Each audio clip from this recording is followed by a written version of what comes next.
हाय viewers, कीअं आहियो? अॼु स्पेशली आउं बेरोज़गारनि सां ॻाल्हाईंदुसि, जेके दोस्त बेरोज़गार आहिनि, सिंधी नौजवान नौकिरियुनि जी ॻोल्हा करे रहिया आहिनि, सालनि जा साल MP MLA जे चकर जे दरनि चकर काटे रहिया आहियो, त अॼु सभिनी सां मुख़ातिबु थी रहियो आहियां त एतिरो टाइम वेस्ट करण खां बहितर आहे ऐं मुंहिंजो मशवरो इहो आहे त पंहिंजो कारोबार शुरू कयो। ऐं ज़रूरी न आहे त उन लाइ तव्हांखे वॾी सीड़प हुजे, लखे रुपया हुजनि ऐं तव्हांखे सोर्सिस हुजनि।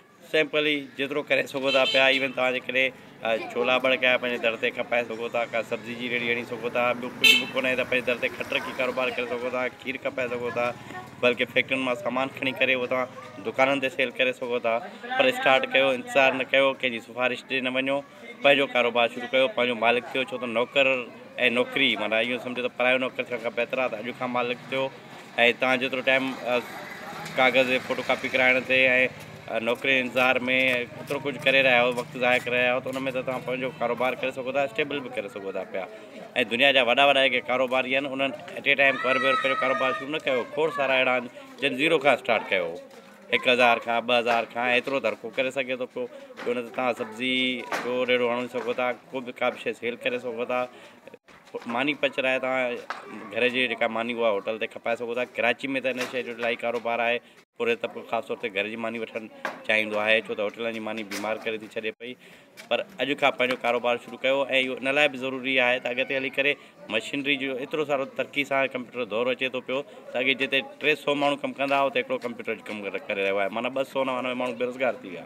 ऐं साॻी रीति जिते 1000 पूरे कमु करे रहिया, हिकिड़ी मशीन कमु करे रही आहे। अॻिते हली करे फैक्ट्रियुनि में, इदारनि में, सरकारी इदारनि में कंप्यूटरनि जो ऐं मशीननि जो एतिरो इस्तेमालु शुरू थी वेंदो, जो अॻिते हली करे त प्राइवेट सेक्टर में, गवर्नमेंट सेक्टर में रोज़गार घटि थी रहियो हूंदो। अहिड़ी हालत में तव्हां जेके केतिरा बि चकर काटियो त 1000 माण्हुनि मां हिकिड़े खे ई नौकिरी मिलंदी।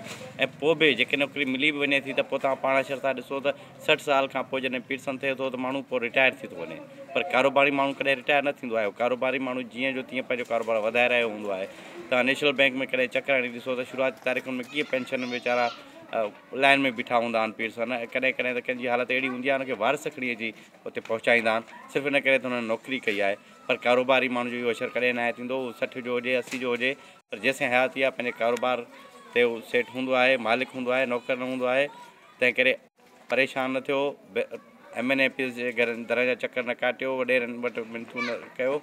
बसि पंहिंजो ई कारोबार शुरू कयो, थोरे खां शुरू कयो, रेड़ी खां शुरू कयो, छोलनि खां शुरू कयो, पर कंहिं बि कारोबार खां शुरू कयो, पंहिंजो कारोबार शुरू कयो ऐं अॼु खां मालिक थियो। साल ॿ तव्हांखे ॾुखियाई ज़रूरु थींदी, पर जॾहिं खां पोइ तव्हां स्टेबल थी विया, तव्हांजो रोज़गार हलणु शुरू थी वियो, त पोइ तव्हांखे पाण खे मज़ो ईंदो, तव्हां ॿियनि खे बि इहा सलाह ॾींदव ऐं तव्हां में जेतिरी अहलियत हूंदी, तव्हांजो कारोबार ओतिरो वधंदो। तव्हां इहो हालत इहा आहे जो हाणे तव्हां इहो ॾिसो न त मशीनरी जे करे जिते हारी अॻ में 3 एकड़ ज़मीन मस पोखे सघंदो हो, त हाणे हिकिड़ो हारी 100 एकड़ ज़मीन पोखे सघे थो पियो। अॻिते हली करे मशीनरी त एतिरी अञा फास्ट थियण वारी आहे जो हारी बेरोज़गार थींदा, पोरित बेरोज़गार थींदा। इवन सिरतकारी जो कमु बि हाणे मशीनुनि ते थियणु लॻो आहे। ऐं 65 सालनि खां पोइ त इहा हालत थी वेंदी त माना माण्हू जाम हूंदा ऐं कमु बिल्कुलु न हूंदो। तंहिंखे बहितर आहे त पंहिंजो मुस्तक़बिल ज़ाया न कयो, नौकिरियुनि जो आसिरो छॾे ॾियो, रुलणु छॾे ॾियो ऐं आसिरो बि छॾे ॾियो त को ॿियो अची तव्हांजी मदद कंदो। अॼु पंहिंजो ई करे स्टार्ट कयो ऐं पूरे में का बि मयार न आहे। अॼु तमामु घटि हूंदो, सुभाणे आहिस्ते आहिस्ते वधंदो।